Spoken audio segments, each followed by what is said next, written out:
Vivo T4X ফোনটি মার্কেটে চলে এসেছে। ভিভো T4X মোবাইলটির মধ্যে কি সব ভালো দিক আছে, কি সব খারাপ দিক আছে, সবকিছু তুলে ধরবো আজকের এই ভিডিওতে। আপনি যদি এই ফোনটি কেনার চিন্তা ভাবনা করে থাকেন তাহলে ভিডিওটি শেষ পর্যন্ত দেখতে থাকুন, ভিডিওটি একটিও স্কিপ করবেন না। সবার প্রথমে আনবক্সিং এর ব্যাপারে যদি বলি তাহলে সবকিছুই পেয়ে যাবেন। 45 ওয়াটের charger, type A to type C কেবল, সাথে সিম ইনজেক্টর টুল, এই সব একসাথে পেয়ে যাবে। ফোনটির ডিজাইন খুবই প্রিমিয়াম লেভেলে দিয়ে দিয়েছে। ভিভো তার প্রত্যেকটি ফোনগুলোর মধ্যে ডিজাইনের উপর খুবই নজর রাখছে। কম দামের মধ্যেও খুবই ভালো একটা ডিজাইন। ফোনটির ব্যাক এবং সাইডে পুরো প্লাস্টিক ফ্রেম দিয়ে দিয়েছে। ফোনটির মধ্যে একটা খুবই ভালো জিনিস দিয়েছে, কল কিংবা নোটিফিকেশন আসলে ওয়ার লাইট জ্বলে উঠবে। সেটিং এ গিয়ে আপনি আপনার পছন্দ মতো কাস্টমাইজ করতে পারবেন। ফোনটির ওয়েট 204 গ্রাম। ফোনটির ওয়েট বেশি থাকার পরেও ফোনটি খুবই পাতলা ফিল হয়। ফোনটির মধ্যে IP64 এর ওয়াটার এবং ডাস্ট রেজিস্ট্যান্ট দেখতে পেয়ে যাবে। ফোনটি একটু আধটু জলের ছিটা লেগে গেলেও কোনো প্রকার কোনো অসুবিধা হবে না। রাইট সাইডে সাইড মাউন্টেন ফিঙ্গারপ্রিন্ট এবং ভলিউম আপ ডাউন বাটন দুটোই দেখতে পেয়ে যাবেন। নিচের সাইডে মাইক্রোফোন, USB টাইপ C, সাথে স্পিকার গ্রিল। লেফট সাইডে সিম ট্রে দেখতে পেয়ে যাবে। এতে দুটো সিম কার্ড একত্রে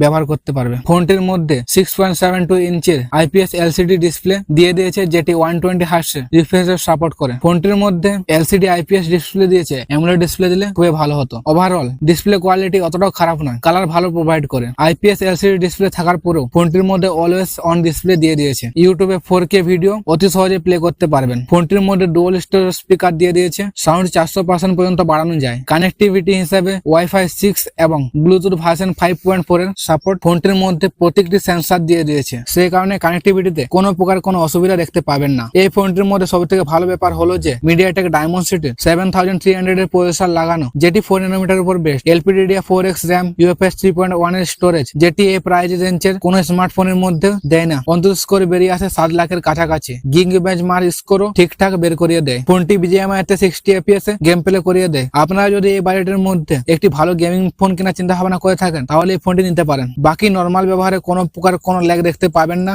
এই বাজেটের মধ্যে ফোনটিতে খুবই ভালো পারফরমেন্স পেয়ে যাবে, সেই কারণে আপনি ফোনটিকে কিনতে পারেন। ফোনটির মধ্যে FantaChoice 15 পেয়ে যাবে, যেটি Android 15 এর সাথে আসে। ভিভো কোম্পানি ক্লেম করে 15 মান্থ ল্যাগ ফ্রি এক্সচেঞ্জ পাওয়া যাবে। ফোনটিতে ভরে ভরে প্রি অ্যাপ্লিকেশন অ্যাপ দিয়েছে, আপনারা চাইলে অতি সহজে অ্যাপগুলোকে ডিসেবল করতে পারবেন। যেমন ফোনটিতে পুরো গেম মোড দিয়ে দিয়েছে, সাথে AI এর কিছু ফিচার্সও যোগ করেছে, যেমন সার্কেল টু সার্চ ফিচার্সটি আছে। আরেকটা কথা আপনাদের বলে দিই যে এই বাজেট সেগমেন্টের মধ্যে কোন ফোনের মধ্যে 6500 mAh এর ব্যাটারি দেয় না। আপনি নরমাল ইউজার যদি হয়ে থাকেন তাহলে আরামে 2 দিন ফোনটিকে ব্যবহার করতে পারবেন। এই ফোনটি গেমিং এর জন্য খুবই ভালো হতে চলেছে। আরামে 1 থেকে 1.5 দিন ব্যাটারি চলে যাবে। 45 ওয়াটের ফাস্ট চার্জার দিয়ে দিয়েছে ফোনটিকে চার্জ করার জন্য। 1 ঘন্টা 20 থেকে 25 মিনিট সময় নেয় ফোনটিকে 0 থেকে 100% চার্জ করতে। 50 মেগাপিক্সেলের মেন ক্যামেরা, 2 মেগাপিক্সেলের মাইক্রো ক্যামেরা দিয়ে দিয়েছে, সাথে 8 মেগাপিক্সেলের সেলফি ক্যামেরা। মেন ক্যামেরার সাহায্যে খুবই ভালো ফটো ক্লিক করে। এই বাজেটের ফোনগুলোর মধ্যে এই ফোনটিতে খুবই ভালো ফটো তুলতে পারে। ডে লাইট এবং লো লাইট কন্ডিশনে খুব ভালো ফটো ক্লিক করে। আমার মনে হয় এই দামের ফোনগুলোর মধ্যে ক্যামেরা কোয়ালিটির কালার বলুন কিংবা ডিটেলস খুবই ভালো প্রোভাইড করে। আর 8 মেগাপিক্সেলের সেলফি শুটারও সাহায্যে খুব ভালো ফটো তোলা যায়। আপনার যদি এই ভিডিওটা ভালো লেগে থাকে তাহলে ভিডিওর মধ্যে একটা লাইক, কমেন্ট এবং সাবস্ক্রাইব করে দেবেন। Thank you for watching.